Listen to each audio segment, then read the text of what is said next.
श्री शिवाय नमस्तुभ्यम। हर हर महादेव। देखिए, कल शुक्रवार के दिन पड़ रही है नवरात्रि की षष्ठी तिथि यानी छठवां दिन। पूज्य गुरुजी के अनुसार शुक्रवार का दिन माता रानी का सबसे प्रिय दिन होता है और इस दिन आपको एक बूंद शहद से तथा 2 हरी इलायची से 2 ऐसे विशेष उपाय करने हैं जो आपके लिए बहुत ही अचूक होने वाले हैं।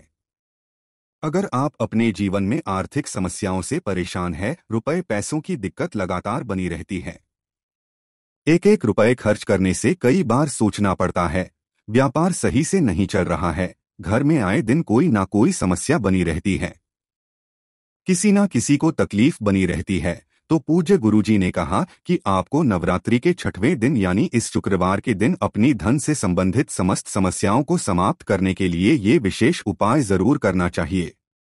तो चलिए जानते हैं उस विशेष उपाय के बारे में, लेकिन उससे पहले प्रार्थना, अगर आप चैनल पर नए हैं तो कृपया चैनल को सब्सक्राइब अवश्य कर लें। इस वीडियो में हम लोग पूज्य गुरुजी द्वारा बताए गए 2-3 बहुत ही खास उपायों के बारे में जानेंगे, लेकिन उपाय जानने से पहले आपको एक छोटी सी बात का ध्यान रखना है। देखिए, चूंकि शुक्रवार का दिन समर्पित होता है माता रानी को यानी माता लक्ष्मी को, और इस दिन अगर हम लोग कोई उपाय इलायची से करते हैं तो ये हमारे जीवन में नकारात्मक ऊर्जा को समाप्त करती है और धन धान्य को आकर्षित करती है, यानी रुपए पैसों को आकर्षित करती है। धन को आकर्षित करने के शुक्रवार का दिन सबसे अच्छा होता है अगर आप हरी इलायची से कोई उपाय कर रहे हैं। पूज्य गुरुजी ने कहा कि आपको सबसे पहले इस शुक्रवार के दिन एक काम करना है कि आपके घर पर जो माता रानी है या माता रानी की किसी भी स्वरूप की फोटो है या प्रतिमा है, चाहे माता लक्ष्मी हो या माता दुर्गा हो या माता पार्वती हो, तो उनको आप लाल रंग की कोई सामग्री जरूर समर्पित करिएगा। चाहे लाल रंग की चुनरी समर्पित करिएगा या फिर कुमकुम या फिर रोली और लाल रंग की कोई मिठाई या फिर लाल रंग की चूड़ियां या फिर कुछ भी लाल रंग की सामग्री माता रानी को समर्पित जरूर करिएगा। इससे हमारे जीवन में सुख शांति की प्राप्ति होती है और हमारे घर में जो भी नकारात्मक ऊर्जा होती है वो भी माता रानी की कृपा से समाप्त हो जाती है। इसलिए आप इस शुक्रवार के दिन ये छोटा सा कार्य जरूर करेंगे। अब बात करते हैं पूज्य गुरुजी द्वारा बताए गए सबसे पहले उपाय के बारे में। देखिए, ये शुक्रवार के दिन किए जाने वाला सर्वश्रेष्ठ उपाय है।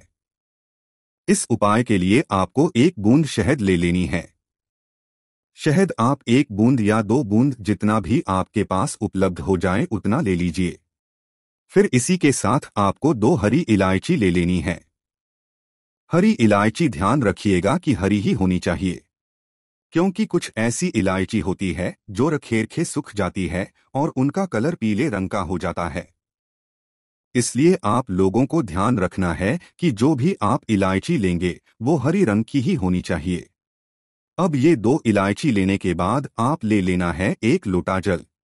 लोटा आप तांबे के पात्र में ले लीजिएगा और जल आप अपने किचन से ले लीजिएगा।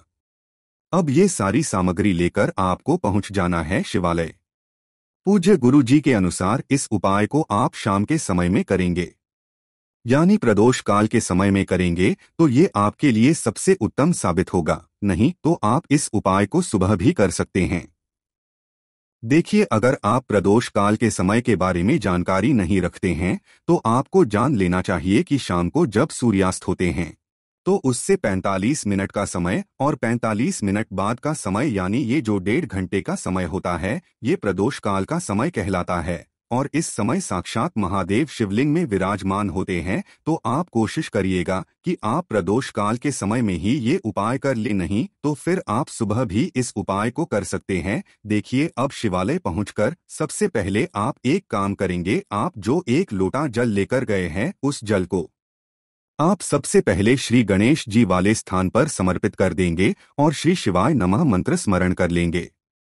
फिर दूसरे नंबर पर आप श्री कार्तिकेय जी वाले स्थान पर जल समर्पित कर देंगे और श्री शिवाय मंत्र का स्मरण कर लेंगे। फिर तीसरे नंबर पर आप माता अशोक सुंदर वाले स्थान पर थोड़ा सा जल समर्पित कर देंगे और श्री शिवाय मंत्र का स्मरण कर लेंगे। फिर चौथे नंबर पर आप माता पार्वती का जो हस्त कमल होता है वहां पर थोड़ा सा जल समर्पित कर देंगे और श्री शिवाय मंत्र का स्मरण कर लेंगे। इसके बाद लौटे में बचा हुआ पूरा जल आप लिंग के ऊपर धीरे धीरे समर्पित करते जाएंगे। और लगातार शिव महापुराण के मूल मंत्र श्री शिवा नमः या फिर ओम नमः शिवाय, इन दोनों में से किसी भी एक मंत्र का जाप कर लेंगे। पूज्य गुरु जी ने कहा कि जल आपको बिल्कुल धीरे धीरे समर्पित करना है। देखिए, अगर आप शिव परिवार के बारे में जानकारी नहीं रखते हैं तो सामने स्क्रीन पर आपको पूरा शिव परिवार दिखाया जा रहा है। इसी में जो श्री गणेश जी का स्थान दिखाया जा रहा है, जो श्री कार्तिकेय जी का स्थान दिखाया जा रहा है, या जो स्थान दिखाए जा रहे हैं, उनमें उसी प्रकार से आपको समर्पित करना है जिस प्रकार से अभी आपको बताया गया है। इसके बाद आप जो 2 हरी इलायची लेकर आए हैं, उनमें से एक हरी इलायची ले लीजिए और इसको शहद में अच्छे से डुबो दीजिए। शहद में डुबोने से इस हरी इलायची में चारों तरफ से अच्छे से शहद लग जाएगा। अब जब इसमें अच्छे से शहद लग जाए तो आपको ये हरी इलायची शिवलिंग के ऊपर समर्पित कर देनी है और वहीं शिवलिंग के सामने बैठकर आपको कम से कम बार या 21 बार या 51 बार या 108 बार, जितना भी आपके पास टाइम हो उतनी बार आप श्री शिवाय नमः या फिर ओम नमः शिवाय, इन दोनों में से किसी भी एक मंत्र का जाप कर लीजिए। और फिर बाकी बची हुई दूसरी हरी इलायची लेकर आपको अपने घर आ जाना है। देखिए, आप जब ये हरी इलायची शिवलिंग में समर्पित करेंगे तो आपको अपनी मनोकामना महादेव से जरूर बोल देनी है।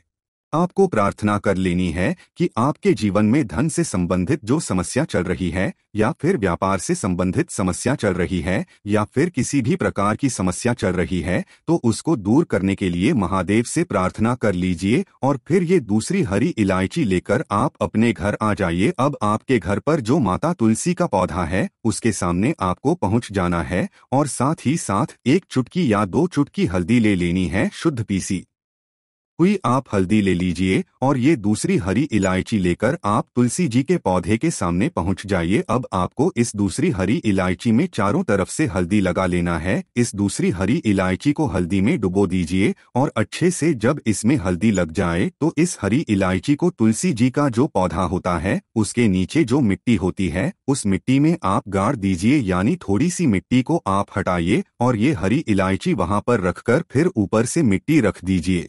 फिर वहीं सामने बैठकर आप ओम या फिर ओम महालक्ष्मी नमः, इन दोनों में से किसी भी एक मंत्र का कम से कम 11 बार या फिर इस बार या फिर 51 या फिर 108, जितना भी आपके पास टाइम हो उतनी बार आप इन दोनों में से किसी भी एक मंत्र का जाप कर लीजिए और माता रानी से अपनी जीवन में चल रही धन की समस्याओं को या फिर व्यापार की समस्याओं को या फिर नौकरी की समस्या को या किसी भी प्रकार की आपके जीवन में समस्या चल रही है तो उस समस्या को दूर करने की प्रार्थना कर लीजिए और फिर वापस आ जाइए। पूज्य गुरुजी ने कहा कि नवरात्रि के इस शुक्रवार के दिन अगर हम लोग ये विशेष उपाय कर लेते हैं तो इससे हमारे जीवन शिव शक्ति की विशेष कृपा होती है। माता रानी और महादेव की अनन्य कृपा हमारे जीवन में बनती है और हमें भी सुख समृद्धि तथा वैभव की प्राप्ति होती है। तो इस उपाय को आप शुक्रवार के दिन जरूर करेंगे। अब जानते हैं पूज्य गुरुजी द्वारा बताए गए दूसरे खास उपाय के बारे में। देखिए, इस उपाय के लिए भी आपको 1 लोटा जल ले लेना है। लोटा आपको स्टील का लेना है और जल आपको अपने किचन से ही लेना है। आप ध्यान रखेंगे कि लोटा सिर्फ और सिर्फ इस स्टील का ही आप लेंगे। इसी के साथ इस लोटे में 5 बूंद या 11 बूंद या 21 बूंद या जितना भी हो सके उतना आपको गुलाब जल मिला लेना है। देखिए, अगर हम माता रानी को नवरात्रि में गुलाब समर्पित करते हैं, यानी लाल रंग का पुष्प समर्पित करते हैं, तो उससे माता रानी अत्यधिक प्रसन्न होती हैं। और साथ ही साथ जब हम महादेव में गुलाब का पुष्प समर्पित करते हैं या फिर गुलाब जल समर्पित करते हैं तो इससे महादेव भी हमसे बहुत ही प्रसन्न होते हैं और हमारी सारी मनोकामनाओं को परिपूर्ण करते हैं। इसलिए आपको इस 1 लोटे जल में थोड़ा सा गुलाब जल मिला लेना है। अब ये जल लेकर आपको पहुंच जाना है शिवालय। पूज्य गुरु जी ने कहा कि इस उपाय को भी आप शाम को करना चाहे तो शाम को कर लें और सुबह करना चाहें तो सुबह कर लें। देखिए, शिवालय पहुंचने के बाद इस जल को आप शिवलिंग के ऊपर धीरे धीरे समर्पित करते जाएंगे और लगातार शिव महापुराण के मूल मंत्र श्री शिवाय नमः या फिर ओम नमः शिवाय, इन दोनों में से किसी भी एक मंत्र का जाप करते जाएंगे। पूज्य जी ने कहा कि जल आपको इतने धीरे समर्पित करना है कि जल समर्पित करते करते आप कम से कम 11 बार इन दोनों में से किसी एक मंत्र का जाप जरूर कर लीजिएगा। फिर शिवलिंग से जो जल नीचे गिर रहा है उस जल को थोड़ा सा लेकर अपनी दोनों आंखों के ऊपर लगा लीजिए या अपने ऊपर छिड़काव कर लीजिए। फिर इसके बाद वहीं शिवलिंग के सामने बैठकर ओम नमः शिवाय मंत्र का जाप कर लीजिए। महादेव से अपनी मनोकामना परिपूर्ण करने की प्रार्थना कर लीजिए, या फिर आप शुक्रेश्वर महादेव से भी कर सकते हैं। देखिए, चूंकि आप शुक्रवार के दिन इस उपाय को कर रहे हैं, इसलिए आप शुक्रेश्वर महादेव के नाम का स्मरण कर लीजिए और शुक्रेश्वर महादेव से ही अपनी मनोकामना परिपूर्ण करने की प्रार्थना कर लीजिए। पूज्य गुरु जी ने कहा कि अगर इस नवरात्रि में पड़ने वाले शुक्रवार के दिन हम लोग ये विशेष उपाय करते हैं तो इससे महादेव की अनन्य कृपा हम पर होती है, हमारी सारी मनोकामनाएं परिपूर्ण होती है और हमारे जीवन में भी सुख समृद्धि तथा वैभव की प्राप्ति होती है। तो दोस्तों, थे पूज्य गुरुजी द्वारा बताए गए कुछ बहुत ही अचूक उपाय और साथ ही साथ कुछ महत्वपूर्ण बातें। अगर आप लोगों को जानकारी अच्छी लगी हो तो वीडियो लाइक करिएगा। मिलते हैं फिर एक नए वीडियो के साथ। श्री शिवाय नमस्तुभ्यम। हर हर महादेव।